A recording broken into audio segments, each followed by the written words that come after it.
Tropical Depression 9 racing towards Texas and could make landfall possibly on the early hours of tomorrow, and could possibly reach tropical storm status before reaching landfall, and if that happens could receive the name Harold. And just a strange coincidence about that, Harold is the replacement name of Harvey of 2017, which made landfall almost 6 years ago. So that's an interesting fact about that. The position 25.7 degrees north, 93.3 degrees west. The current status of this tropical depression: winds of 35 miles per hour sustained with a pressure of 1008 millibars, moving to the west at 18 miles per hour. That's because a high pressure system over the United States is pushing completely to the west this tropical depression, and of course making it to move so fast, so quickly. So, well, on that scenario, of course, it's not making it so fast into a tropical storm, which is also good news. So let's see what happens, possibly reaching tropical storm status before reaching landfall.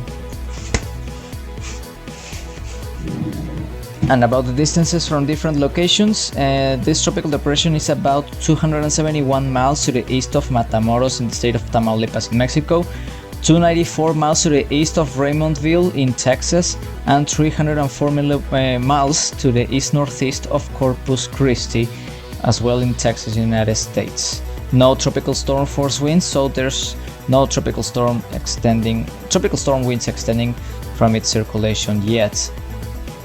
And the current watches and warnings: a tropical storm warning in effect for Texas, which is mouth of Rio Grande to Port O'Connor, and tropical storm watch in effect for Texas from Port O'Connor to Sargent.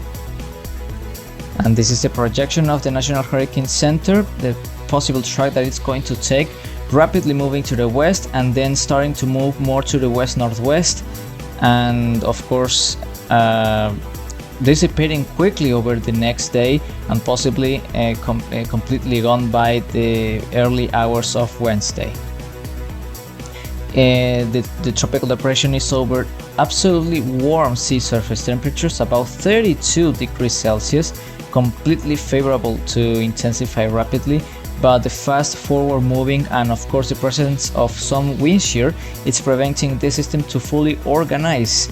So that's good news. As you can see on the GFS model, the projection of what's going to happen on the next hours: this system is going to make landfall in Texas and then fully dissipate over the state of Chihuahua and bringing some rain in the northern part of Chihuahua and as well to New Mexico, possibly in the southern part of the state.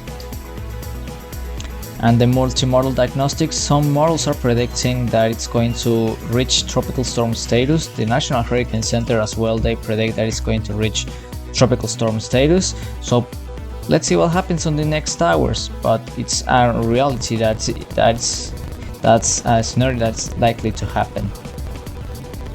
The wind shear levels are not high but also not low, so there's some wind shear that is preventing the system to fully organize, which is also a great sign. And of course, as soon as it makes landfall, the wind shear is going to increase dramatically and of course dissipating the storm. Sea surface temperatures 31 to 32 degrees Celsius, absolutely warm, and the humidity quite low as well. Some dry air intrusion could occur as well, so that's also another fact of why this system hasn't organized fully yet, which is also great news. But of course, tropical storm conditions could be felt if this system makes it into a tropical storm. The National Hurricane Center will update about the storm closely until it makes landfall in the early hours of tomorrow.